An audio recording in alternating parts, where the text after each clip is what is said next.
স্বাগত 24 ঘন্টা। আমি পূজা আপনাদের সঙ্গে। নোট বাতিলের পর টোল প্লাজায় সেনা মোতায়েন নিয়ে কেন্দ্র রাজ্য সংঘাত চরমে। কেন্দ্রের বিরুদ্ধে রাজ্যে সেনা অভ্যুত্থানের অভিযোগ মমতার। প্রধানমন্ত্রীকে নিশানা করে তার প্রশ্ন, দেশে কি জরুরি অবস্থা চলছে? গতকাল রাজ্যের বিভিন্ন জেলার টোল প্লাজায় টহল দিতে দেখা যায় সেনাকে। এমনকি নবান্নের নাকের ডগায় দ্বিতীয় হুগলি সেতুতেও সেনাবাহিনীকে কাজ করতে দেখা গেছে। তাতেই বেজায় চটেছেন মুখ্যমন্ত্রী।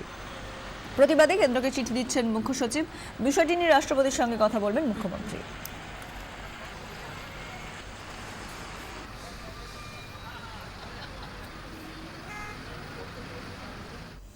রাজ্য সেনা অভ্যুত্থান ঘটাতে চায় কেন্দ্র। সমস্ত টোল প্লাজা থেকে অবিলম্বে সেনা প্রত্যাহার করতে হবে, এই দাবিতে সারা রাত নবান্নে মুখ্যমন্ত্রী। এখনো পর্যন্ত রাজ্য প্রশাসনের সদর দফতরে রয়েছেন মমতা।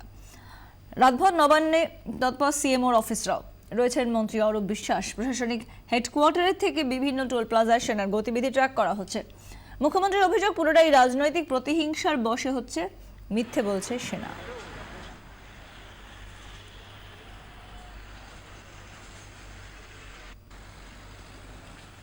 আর যে মিথ্যে কথা বলছে তিন রকম ক্লারিফিকেশন দিয়ে যে ডেটা কালেকশনের জন্য, ডেটা কিন্তু মনে রাখবেন আপনারা ন্যাশনাল হাইওয়ে অথরিটির কাছে আছে।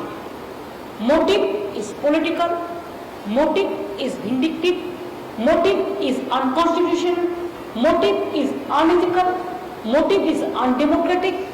আমি এখনো বলছি, হয় বাঁচবো নয় মরবো, কিন্তু মানুষের গণতান্ত্রিক সরকার, আমি গণতন্ত্রকে প্রোটেকশন দেওয়ার জন্য লড়াই করব।